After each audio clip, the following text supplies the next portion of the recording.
¿Cómo estás, hermano querido? Una vez más nos encontramos por este medio, a través de este canal de estudios bíblicos contigo y con todos aquellos que siguen estos estudios. Rogamos a Dios que estén todos bien de salud y que sean muy bendecidos en este santo sábado. Hace mucho viento aquí en Buenos Aires hoy, por eso tal vez sientan un poco el golpeteo de la ventana, pero lo importante es que podamos discernir el mensaje que Dios nos trae a través de su palabra en esta tarde. Vamos a buscar a Dios en oración, sin antes abrir un paréntesis, sin antes decirte que te suscribas a nuestro canal, que compartas nuestros videos, que le des a la campanita para saber cuándo subimos el próximo video y que tú puedas recibir también, sobre todo, la bendición de Dios a través del estudio de su palabra.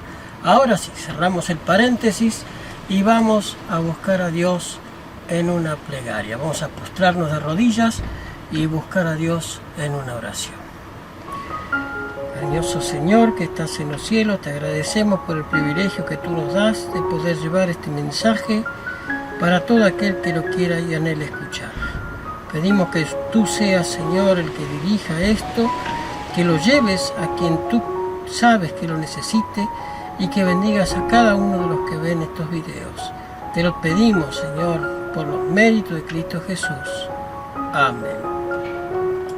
Amén. Muy bien, estamos viendo la historia del pueblo de Dios en esta serie y quería comentarles un poquito antes de entrar en el tema. ¿Por qué hemos decidido tomar este tema? Este tema lo hemos decidido tomar para que muchos se den cuenta en qué congregación están. Estamos viendo cosas que están registradas en la Biblia del pueblo de Dios primero, del antiguo Israel, del pueblo de Dios primero, el cual Dios sacó de Egipto y sacó de Ur, de los caldeos, para ser un pueblo santo y distinto. Le dio leyes, le dio gracia y le dio consejos que debían guardar y obedecer al mismo nivel que los santos mandamientos de Dios.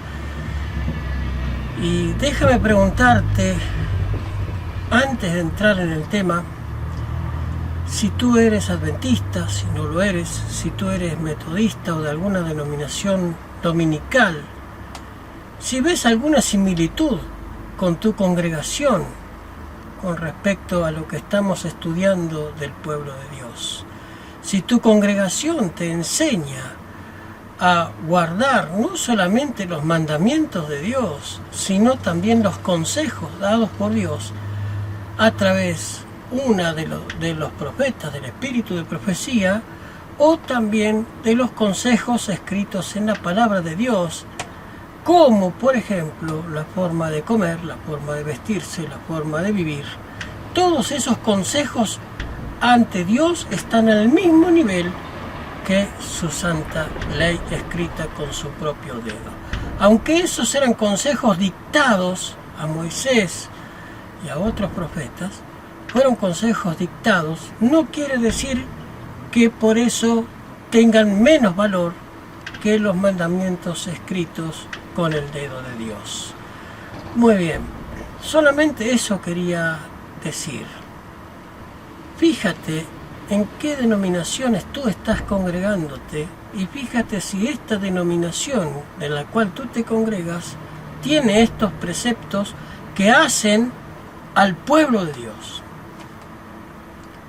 Y con respecto a los adventistas del séptimo día, que decimos ser pueblo de Dios, pues para el próximo tema tenemos algo muy especial,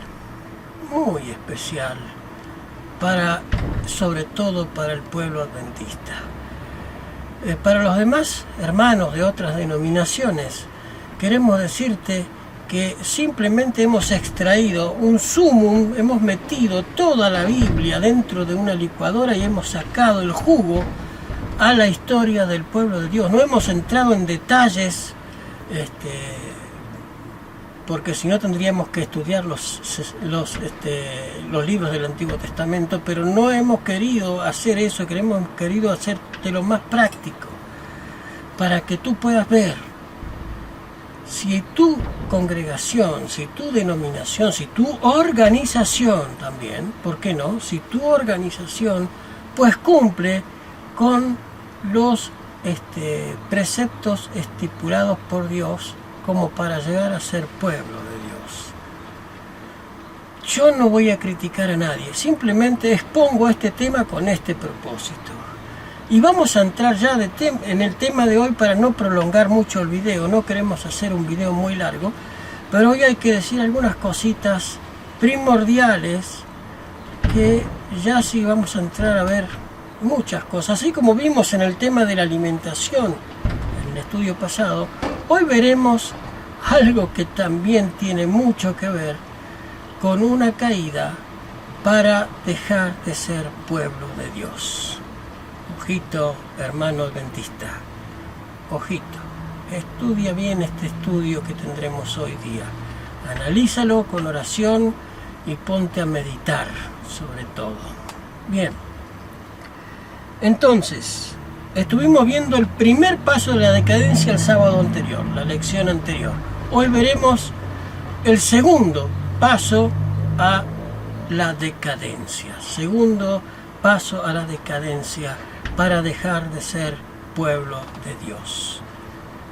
¿Y cuál es este paso? Pues para eso vayamos a la palabra de Dios que nos habla en Números 16 del 1 al 3. Vamos a abrir nuestra Biblia y vamos a ver qué nos dice Número 16 del 1 al 3. Ya así entramos en tema. Número 16 del 1 al 3 dice lo siguiente el profeta Moisés.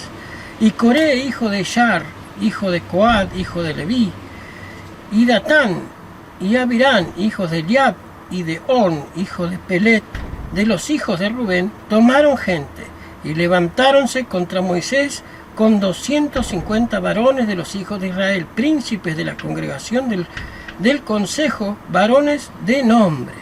Y se juntaron todos contra Moisés y Aarón, y dijeron: basteos, porque toda esta congregación y todos ellos son santos, y en medio de ellos está Jehová.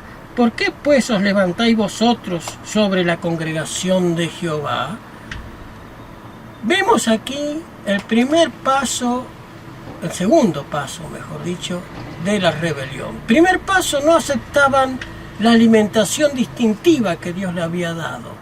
No la aceptaban. Segundo paso, aquí ya directamente se levantan en contra de lo estipulado por Dios como ley, o sea, el sacerdocio. Estas personas que eran parientes, eran levitas también, y había gente que habían traído de la tribu de Rubén, eran levitas también, de los cuales participaban del templo, no eran, sin embargo, estipulados por Dios como si lo era Aarón y su familia, que también eran levitas, pero eran especialmente el sacerdocio, era estipulado por Dios para Aarón y su familia, no para los parientes, o sea, para los otros levitas. Entonces entendamos esto. Se levantan Datán y Abirán, hijos de Eliab, y Om, hijo de Pelet, de los hijos de Rubén, otro de otra tribu, se levanta en contra de ¿quién? De Moisés y de Aarón. ¿Y qué le dicen ellos? Pues ¿quiénes son ustedes para dirigir al pueblo santo de Dios? Pueblo santo de Dios. Ya habían caído. Primer paso de la caída, al rechazar la alimentación saludable que Dios le había dado. Ahora estos personajes quieren hacerle creer al pueblo que aún rechazando el mensaje de Dios de una alimentación distinta, seguían siendo pueblo de Dios. Y la realidad es que eran todavía pueblo de Dios, pero ya venían en decadencia. Y aquí es el segundo paso de la decadencia. Estos personajes se levantan en contra de Aarón y Moisés. Muy bien. Entonces, vemos que en el camino del desierto se levantan primeramente en contra de la alimentación estipulada por Dios. Y que le decían, queremos comer carne. Ahora, en este segundo paso, se levantan en contra del orden o sacerdocio estipulado por Dios. Dios ya lo había mencionado antes cuando había preparado, había dicho al pueblo que pusiera las varas por tribu, pusieran las varas, ¿verdad? Y que Aarón puso también su vara, no solamente la tribu de Leví, sino que Aarón también puso su vara, y Dios le dijo, Dios favoreció la vara de Aarón, que también era levita, y la hizo reverdecer y brotó almendros. Dio fruto, dio almendras. Las otras varas no. Entonces ya Dios había ya estipulado allí quién iba a ser el dirigente del pueblo, estipulado por Dios. El sacerdocio iba a ser de la tribu de Aarón, de los hijos de Aarón, hombres, ojo con esto, hombres, no mujeres, hombres eran los que ejercían el sacerdocio en el pueblo de Dios, que Dios había estipulado como pueblo suyo. ¿Tiene mucho que ver esto? Claro que tiene que ver, porque hoy día está rampante el tema de la liberación femenina y de la igualdad, y sin embargo en la base bíblica eso no está estipulado de ese modo. Muy bien, continuemos. ¿Cómo rechazaron entonces el orden estipulado por Dios? Se levantan estos personajes y increpan a Moisés y a Aarón diciéndole quiénes son ustedes para dirigir a este pueblo que es santo y llevarlo hacia el desierto y matarnos de penurias y hacernos pasar tantas necesidades, ¿verdad? Y directamente en oposición al ministerio estipulado por Dios. No querían atacar a Moisés, en realidad querían ser ellos los dirigentes y ponerse ellos en lugar de los demás. Ni siquiera pensaban en el pueblo, sino en que el pueblo les sirviera a ellos. Ese era el verdadero fin de estos personajes. Muy bien, vayamos entonces a ver cómo continuó esta historia, porque esta historia no terminó allí con la muerte de todos estos, sino que volvieron otra vez a resurgir otros problemas de la misma índole. ¿Cómo lo sabemos? Pues mira, vayamos entonces a 1 de Samuel, capítulo 3, versículo del 1 al 4. Otro caso de la misma segunda decadencia. 1 de Samuel, capítulo 3, versículo del 1 al 4. El joven Samuel ministraba a Jehová delante de Elí, y la palabra de Jehová era de estima en aquellos días, y no había visión manifiesta. O sea, no había profetas, pero sí había sacerdotes. Y aconteció un día que estando Elí acostado en su aposento, cuando sus ojos comenzaban a oscurecerse y que ya no podía ver, Samuel estaba durmiendo en el templo de Jehová, donde el arca de Dios estaba, y antes que la lámpara de Dios fuese apagada. Versículo 4. Y Jehová llamó a Samuel, y él respondió, heme aquí, y corrió hacia Elí. Y le dijo, ¿me llamas tú? Samuel, estando ya en las horas de la noche, escucha que lo llaman, y corre a Elí, y Elí estaba durmiendo. Pero no había sido Elí el que lo había llamado. Y esto ocurrió 3 veces. Y la tercera vez Elí le dice, si escuchas otra vez, dile a esa voz, heme aquí, yo soy Samuel. A Samuel Dios lo había llamado, y Samuel era levita. Samuel también era levita. Pero ya se había cortado, aquí con Elí se corta el sacerdocio de la familia de Aarón. ¿Por qué? Porque Elí había permitido que sus hijos hicieran estragos en el pueblo. Y si leemos todo el libro de Samuel, nos damos cuenta de lo que pasaba con los hijos de Elí, y que Elí no los reprendía ni los dominaba. Hacían ellos lo que querían. Entonces Dios corta el sacerdocio de la familia de Aarón y se lo pasa a Samuel, que es levita, pero de la tribu de los parientes de Aarón, de la tribu de Leví, de la tribu de Leví. Entonces allí Dios hace un corte en el sacerdocio y da un nuevo sacerdocio. El sacerdocio se lo da a Samuel. Bien, vayamos a ver Samuel capítulo 8, versículo 4 al 7. Capítulo 8, verso 4 al 7, para entender esto. Versículo 4 al 7. Entonces todos los ancianos de Israel se juntaron y vinieron a Ramá y dijéronle: he aquí tú has envejecido y tus hijos no van por tus caminos, tanto constitúyenos ahora un rey. ¿Esto a quién se lo decían? Los ancianos del pueblo, a Samuel. A Samuel. Fíjense lo que les decían. O sea, el mismo pueblo ya no quería el sacerdocio de la tribu de Leví. ¿Qué es lo que querían ahora? Versículo 5. Y dijéronle: he aquí tú has envejecido y tus hijos no van por tus caminos. Por lo tanto, constitúyenos ahora un rey que nos juzgue, como todas las demás naciones. Como todas las demás naciones. Ellos, el pueblo directamente ya no quería el sacerdocio, o sea, tener una teocracia, un gobierno de Dios. Ellos querían que se los gobernara un rey como todas las demás naciones circundantes. ¿Y qué pasó? Versículo 6. Y descontentó a Samuel esta palabra que dijeron: danos un rey que nos juzgue. Y Samuel oró a Jehová. Y Samuel oró a Jehová. Y dijo Samuel: oye la voz de... Y dijo Jehová a Samuel. Versículo 7. Y dijo Jehová a Samuel: oye la voz del pueblo en todo lo que te dijeren, porque no te han desechado a ti, sino a mí han desechado, para que no reines sobre ellos. Esto es consecuencia de la segunda decadencia. O sea, el pueblo directamente se había decidido a apartarse de Dios y por lo tanto empezó ya con el primer paso. Hoy lo completan, también no todo en su esplendor, pero hoy ya dan un paso mucho más grande hacia la decadencia.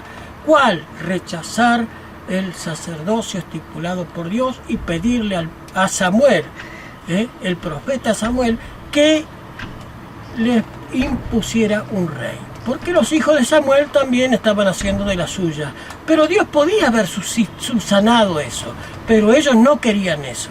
Ellos querían ser gobernados como las demás naciones por un rey. Y así fue como les fue. Así fue como les fue. Muy bien.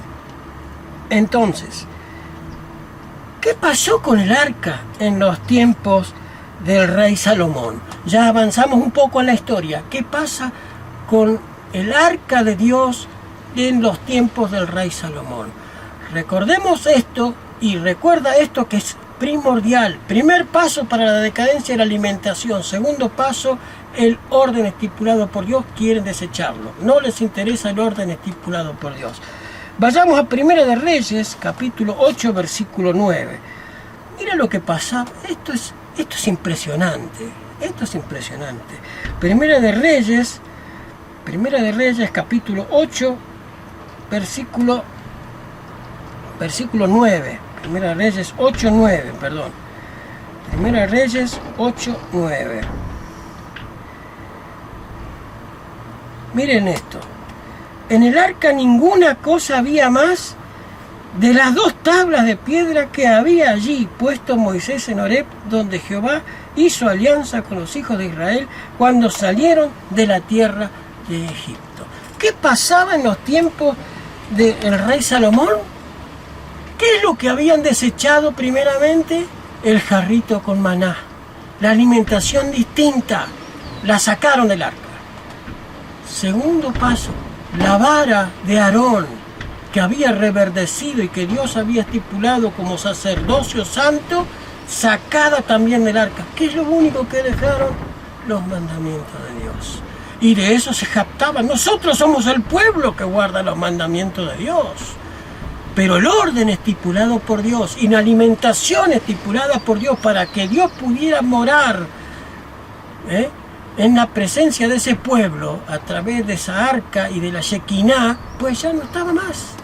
Ya no estaba más, la presencia de Dios se había apartado de ese pueblo, que iba en una decadencia terrible. ¿Y cómo sabemos que iba en una decadencia terrible? Pues continuemos con el estudio. Notemos cómo es el paso a paso que se deja de ser columna y baluarte de la verdad. Dios le había dado al pueblo de Israel una verdad distintiva, una alimentación diferente, un estilo de vida y una organización diferente a todas las demás naciones. Dios era el que dirigía al pueblo, pero el pueblo se plantó ante Dios y dijimos, no queremos el maná, queremos comer carne. Y no bastaron con eso, sino que dijeron, no queremos más el sacerdocio de Moisés y de Aarón, queremos nosotros ser sacerdotes de un pueblo santo. Y no solamente contentos con eso, después de esa mortandad en el desierto, prosiguieron con esta decadencia en tiempo de Samuel, cuando le dijeron a Samuel, estás viejo, tus hijos son un desastre, queremos que nos gobierne un rey como tienen las demás naciones. O sea, queremos desechar a Dios completamente de nosotros. ¿Y qué pasó? ¿Y qué pasó? Vayamos entonces al libro de Mateo, capítulo 23, versículos 37 y 38. ¿En dónde terminó esta apostasía empezada allí en el desierto? ¿A dónde terminó?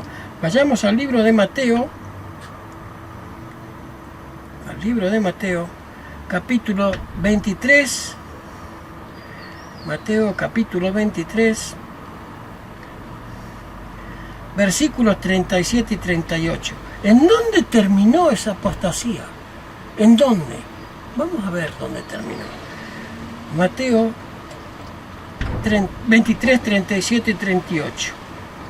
Dice la palabra de Dios, versículo 37, Jerusalén, Jerusalén, que matas a los profetas, que apedreas a los que son enviados a ti. ¿Cuántas veces quise juntar a tus hijos como la gallina junta sus pollos debajo de sus alas y no quisiste? He aquí vuestra casa os será dejada desierta. ¿Cómo estaba el templo de Dios? ¿Estaba el arca en tiempo de Jesús en el templo de Dios? No estaba. No estaba. ¿Por qué no estaba? Pues porque en tiempos del profeta Jeremías, un grupo de sacerdotes santos tomó el arca del pueblo de Dios, en donde ya habían quitado todo, solamente habían dejado las tablas de piedra, y para que no siguieran quitando más nada, tomó el arca y las escondió en un lugar en donde hasta hoy no se sabe. Pero en el templo, en tiempos de Jesús, no estaba ya más ni el arca, ni la Shekinah, ni nada. Estaba el lugar santísimo vacío. No había presencia de Dios en ese pueblo. Por eso Jesús dijo, he aquí vuestra casa os es dejada vacía. ¡Qué tristeza! Habían rechazado a Dios. Ya aquí para mí, aquí, el pueblo de Israel dejó de ser ya pueblo de Dios. Columna y baluarte de la verdad. Columna y baluarte de la verdad. ¿Cuándo? Cuando su templo, un hermoso templo era hecho por Herodes, ¿no es cierto? Hermoseado por Herodes, porque el de Salomón había sido destruido por los babilonios. Entonces Herodes lo levanta, lo embellece, trae mármoles de otros lugares, lo embellece, lo deja una perfección, pero ya no tenía la presencia de Dios. O sea, ellos se seguían diciendo que eran pueblo de Dios, pero Dios ya no estaba con ellos. Y envía a su hijo hacia ellos. Y su hijo, cuando ve a Jerusalén, llora. ¿Por qué? Porque sabe que era un pueblo en estricta decadencia.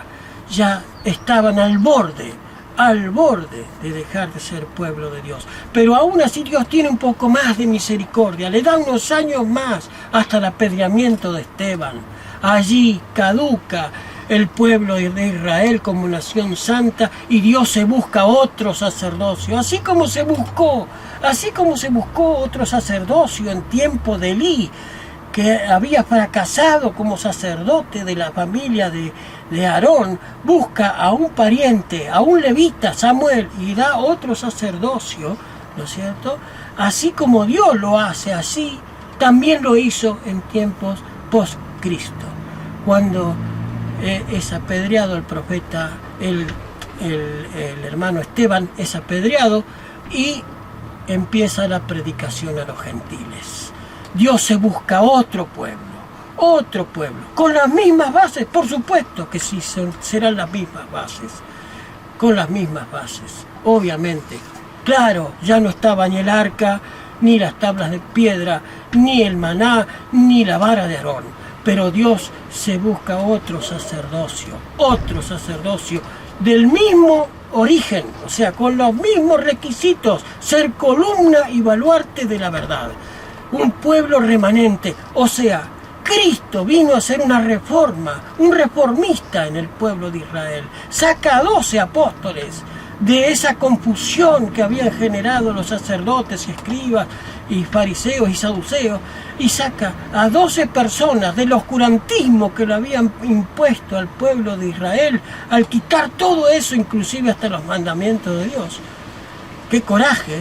Inclusive hasta los mandamientos de Dios, porque ya al cuarto mandamiento habían hecho una aberración total, del mismo punto que para no llevar carga, si estaban resfriados, se cosían un pañuelo en la ropa para decir que no llevaban carga. ¡Qué gente! Y todavía se decían ser pueblo de Dios, ¿verdad? Todavía se decían ser pueblo de Dios. Inclusive hasta esa ceguera tuvieron, Así como tuvo Coré decir esta nación es santa, pues ellos, los judíos en tiempo de Cristo, se decían ser el pueblo de Dios y que esperaban al Mesías que lo libertaría de Roma para hacer un reino en esta tierra, cuando no era así. Ni siquiera la Escritura entendían, ni siquiera las Escrituras entendían. Entonces, ¿cómo se lleva a esta situación para dejar de ser pueblo de Dios? Marcos 7:7. ¿Cómo se llega a esta situación para ser desechado por Dios? Mira lo que dice Marcos 7:7. Marcos 7:7. Dice así la palabra de Dios.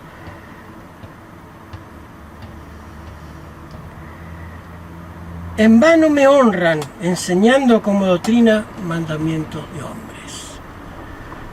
Así es hoy día. Así es hoy día. En vano me honran enseñando mandamientos de hombres. Hoy día ahí te encuentras con un hermano pentecostal, con un hermano bautista, con un hermano presbiteriano, con un hermano adventista. Todos son pueblos. Todos, según ellos, son el pueblo de Dios. Según ellos, son el pueblo de Dios. Columna y baluarte de la verdad. Pero, ¿son columna y baluarte de la verdad? Cada uno de ellos en sus denominaciones puede decir realmente: nosotros somos columna y baluarte de la verdad. Pues muchos guardan el domingo, entonces ¿qué columna y baluarte de la verdad pueden ser? Otros dicen guardar el sábado, pero desechan los consejos, solamente se agarran de las tablas de piedra, pero desechan los otros consejos. ¿Cuál? La alimentación y el orden estipulado por Dios. Lo desechan, pero dicen ser pueblo de Dios. Dicen ser pueblo de Dios. ¿Cómo fue profetizado esto en la palabra de Dios? Y con esto cerramos el estudio triste de hoy, porque la verdad que es un estudio muy triste. Tener que decir estas cosas a mí no es que me agrada, no es que me agrada decir estas cosas. Mira, vayamos al libro de Isaías, capítulo 4, versículo 1, que la palabra de Dios nos hable. Isaías, capítulo 4, versículo 1. Mira lo que nos dice el profeta Isaías con respecto a esto. Isaías, capítulo 4, versículo 1. Y echará en mano de un hombre 7 mujeres en aquel tiempo, diciendo: nosotras comeremos nuestro pan y nos vestiremos con nuestras ropas. Tu nombre sobre nosotras pon y quita nuestro oprobio. ¿Necesitas que te lo explique? ¿Necesitas que te lo explique? Nosotros somos adventistas, el pueblo de Dios, guardamos los mandamientos de Dios. Nosotros somos presbiterianos, somos los que vinimos de allá, de la Reforma, pero se quedaron allá, no siguieron reformando. Nosotros somos bautistas, somos de una iglesia multitudinaria, somos metodistas, episcopales, pero son columna y baluarte de la verdad, cada una de ellas. En su momento pudieron haber sido columna y baluarte de la verdad, porque tuvieron una luz en tiempos de Lutero, tuvieron una luz al crear la reforma protestante, salida del oscurantismo o del Egipto romano católico. Entonces surge una reforma, surge esa reforma protestante encabezada por Lutero y otros más, pero Lutero fue el más brillante en este caso, ¿verdad? El más renombrado, pero hubo muchos otros, hubo muchos otros, inclusive hasta en tiempo de Lutero y post-Lutero hubo un grupo de personas que se llamaban los valdenses, que no vivían en las ciudades, que vivían en las montañas, y ellos sí guardaban el sábado. Lutero no guardó el sábado. Como columna y baluarte de la verdad, Lutero no guardó el sábado porque todavía no era la luz de esta reforma guardar el sábado. El tema del sábado vino después, pero los valdenses sí lo hacían, y eran perseguidos por Roma y masacrados y muertos. Vivían en las montañas escondidos en las cuevas.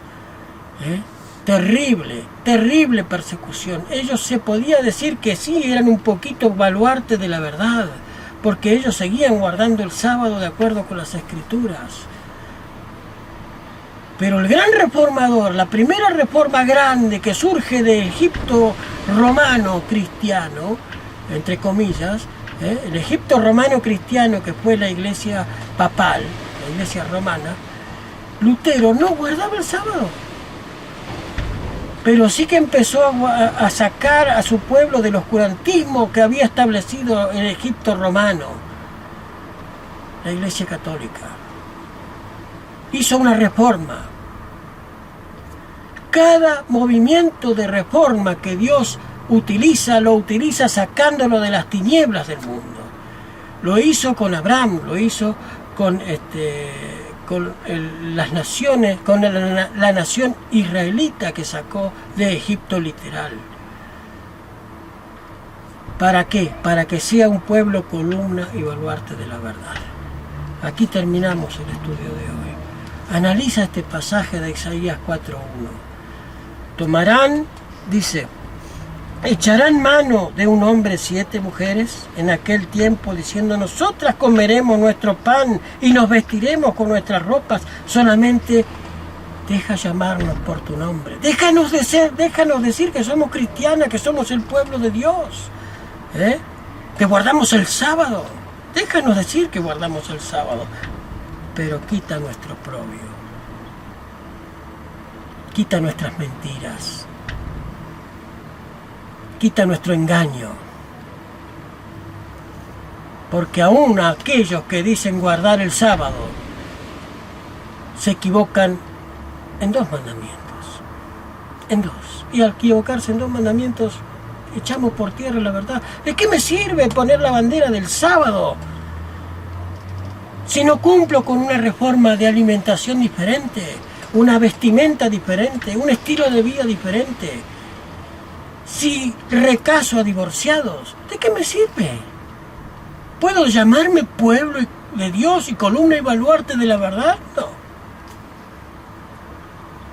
No. Lamentablemente no. Por eso dice, quita de nosotros nuestro oprobio. Vamos a terminar el estudio aquí. Esperemos que esto te haga reflexionar, que ores, que analices todas estas cosas. No mis palabras, los textos que hemos leído y la historia del verdadero pueblo de Dios. porque la historia que Dios deja escrita en la Biblia del pueblo de Israel es para amonestarnos a nosotros los que llegamos a los fines de los tiempos. ¿Cómo es nuestra condición? ¿Podemos decir que nuestra iglesia metodista, bautista, presbiteriana, pentecostal es pueblo de Dios, es columna y baluarte de la verdad? ¿Podemos decir? ¿Puede decir el adventista del séptimo día que su pueblo, que su denominación o su organización es columna y baluarte de la verdad? ¿Puede decirlo? Pues que lo muestre con hechos. Que lo muestren con hechos. Hermano, esperemos que el Señor te bendiga. Suscríbete a nuestro canal, comparte nuestros videos. Hoy no es un día agradable.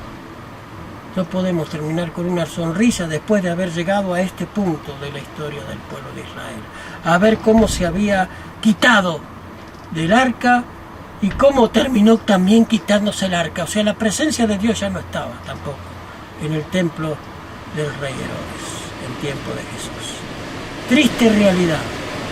Triste realidad, pero es real. Déjanos llevar tu nombre, pero quita nuestro propio. Que el Señor te bendiga, te guarde. Vamos a terminar con una oración. Vamos a postrarnos de rodillas y a buscar a Dios. Cariñoso Señor que estás en los cielos, te agradecemos por este mensaje que tú nos mandas a través de tu palabra, a través de las historias que hemos develado aquí de tu palabra para nuestro beneficio, nuestra admonición. Gracias por tu misericordia, oh Dios, por el perdón que emana de la cruz del Calvario y de la obra intercesora de Cristo en el santuario celestial. Gracias, Padre Santo, por todas tus bendiciones. Te pedimos que bendigas también a aquellos que ven estos videos, que los guardes, que los protejas, que los ayudes a razonar de acuerdo con la luz que has dejado estipulada en tu palabra. Que este video pueda servir para abrir los ojos de aquellos que todavía no reconocen cierto tipo de luz. Que tú bendigas y utilices este material para aquellos que realmente son hijos tuyos y que no conocen estas cosas. Gracias, Señor, por tu amor y tu bondad, por tu misericordia y por todas tus bendiciones. En el nombre de Jesús. Amén. Como decimos, a través de ya casi un poco más de 2 años que estamos haciendo videos. Lámpara es a mis pies tu palabra y luz a nuestro camino. Que el Señor te bendiga, te guarde y hasta nuestro próximo encuentro. Muchas bendiciones y cuídense, hermanos, en todo lugar donde estén. Que Dios me los bendiga y me los guarde.